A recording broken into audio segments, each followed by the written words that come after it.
नमस्कार, मैं प्रधानाध्यापक सुनील शिंदे पिंपळगाव स्कूल की डिजिटल क्लास में आपका हार्दिक स्वागत है।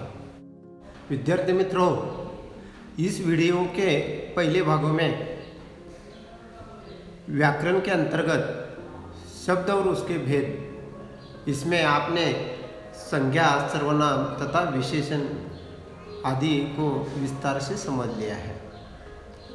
आज हम इस वीडियो में क्रिया और उसके भेद, इस घटक को समझते हैं। क्रिया क्रिया मतलब वर्ब। क्रिया का अर्थ होता है काम। काम या तो होता है अथवा किया जाता है। जैसे इन उदाहरणों से हम समझते हैं। अ, ड्राइवर ट्रक चला रहा है। ब, अध्यापक कक्षा में पढ़ाते हैं। क, चिड़िया पेड़ पर बैठी है।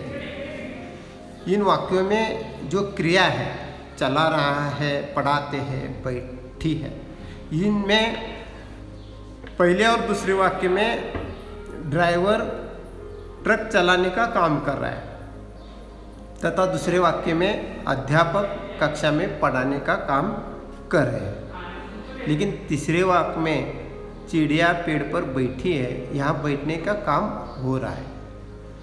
मतलब यहाँ एक तो काम किया जाता है या काम होता है।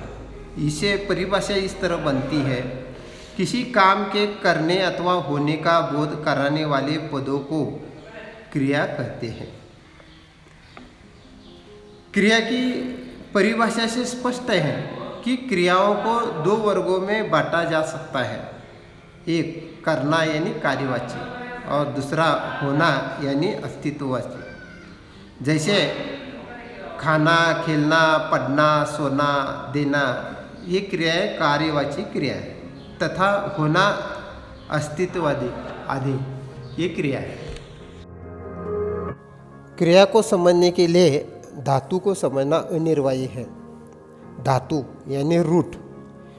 क्रिया के मूल रूप को धातु कहते हैं। क्रिया के विविध रूप किसी न किसी धातु से ही बनते हैं। जैसे लिख धातु से लिखा, लिखूंगा, लिखे, लिखो आदि क्रियाएं बनती हैं। अभी हम क्रिया के भेद को विस्तार से समझते हैं। क्रिया के भेद यानी काइंड्स ऑफ वर्ब। निम्नलिखित वाक्यों को पढ़िए और क्रियापदों के अंतर को ध्यान से देखिए। जैसे एक, रमेश ने खाना खाया। दो, सुमित खेल रहा है। तीन, अतुल ने वंदना को पुस्तक दी। उपयुक्त पहले वाक्य में खाया क्रिया का कर्ता रमेश है और खाना कर्म है। दूसरे वाक्य में खेल रहा है क्रिया का कर्ता सुमित है, पर इस वाक्य में कोई कर्म नहीं है। तीसरे वाक्य में दी क्रिया का कर्ता अतुल है, किंतु कर्म दो है। प्रथम कर्म वंदना है और द्वितीय कर्म पुस्तक है।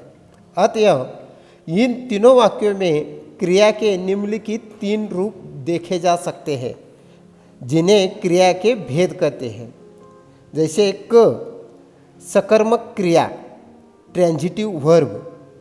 ख, अकर्मक क्रिया इंट्रांजिटिव वर्ब। ग, द्विकर्मक क्रिया वर्ब विथ टू ऑब्जेक्ट्स। अभी हम एक एक करके समझते हैं। क, सकर्मक क्रिया ट्रांजिटिव वर्ब। जिन क्रियाओं में कर्म उपस्थित रहता है उन्हें सकर्मक क्रिया कहते हैं। जैसे एक, आकाश ने चित्र बनाया। दो, मैंने पुस्तक पढ़ी। तीन, तुमने पानी पिया। चार, निशांत ने दीपक को बुलाया। ऊपर दिए गए वाक्यों की क्रियाओं में चित्र, पुस्तक, पानी और दीपक कर्म उपस्थित है। अतः बनाया, पढ़ी, पिया और बुलाया क्रियाएं सकर्मक हैं। अभी इसका दूसरा प्रकार देखते हैं। ख, अकर्मक क्रिया इंट्रांजिटिव वर्ब। जिन क्रियाओं में कर्म अनुपस्थित रहता है उन्हें अकर्मक क्रिया कहते हैं। जैसे 1 आकाश सो रहा है, 2 महिला हंस रही है। इन वाक्यों में कर्ता है, क्रिया है, किंतु कर्म नहीं है, अतएव ये सभी क्रियाएं अकर्मक है। क्रिया का अगला प्रकार है द्विकर्मक क्रिया, वर्ब विथ 2 ऑब्जेक्ट। जब किसी क्रिया के साथ दो कर्म जुड़े हो तो ऐसी क्रिया द्विकर्मक क्रिया कहलाती है। जैसे 1 माँ ने बहन को खाना दिया, 2 भाई ने सुनील को पुस्तक दी।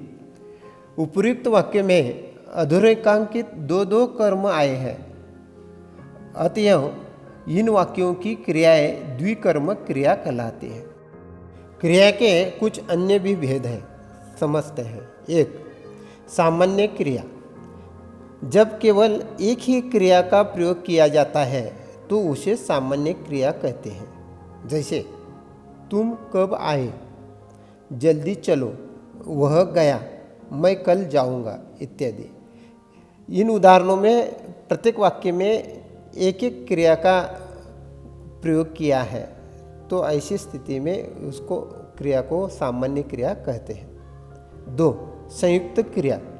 जब 2 या 2 से अधिक क्रियाओं का एक साथ प्रयोग किया जाता है तो उसे संयुक्त क्रिया कहते हैं। जैसे नितिन गाने लगा, मैंने खाना खा लिया, वे दोनों खेलने गए। इन वाक्यों में गाना ये मुख्य क्रिया है, उसके साथ दूसरी एक क्रिया है लगा, लगना।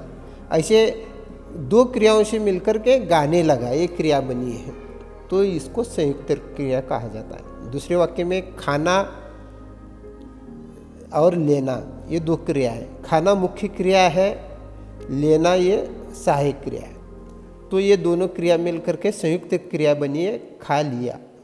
और उसी तरह तीसरे वाक्य में खेलने गए, खेलना और जाना ये 2 क्रिया मिलकर के ये खेलने गए संयुक्त क्रिया बनी है। 3 प्रेरणार्थक क्रिया। जब कर्ता स्वयं कार्य न करके किसी अन्य को उसे करने की प्रेरणा देता है वहाँ प्रेरणार्थक क्रिया होती है। जैसे माँ बच्चे को आया से सुलवाती है, दादी डाकिये से पत्र लिखवाती है, अध्यापिका छात्रों से पाठ पढ़वाती है।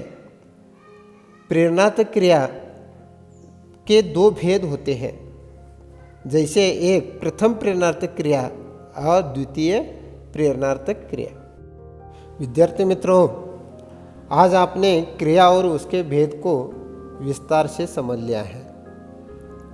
अगली वीडियो में हम अव्यय भेद के बारे में बातें करेंगे। तो इस वीडियो को सही वक्त प्राप्त करने के लिए आप मेरे इस YouTube चैनल को सब्सक्राइब कीजिए तथा अपने दोस्तों के साथ शेयर कीजिए।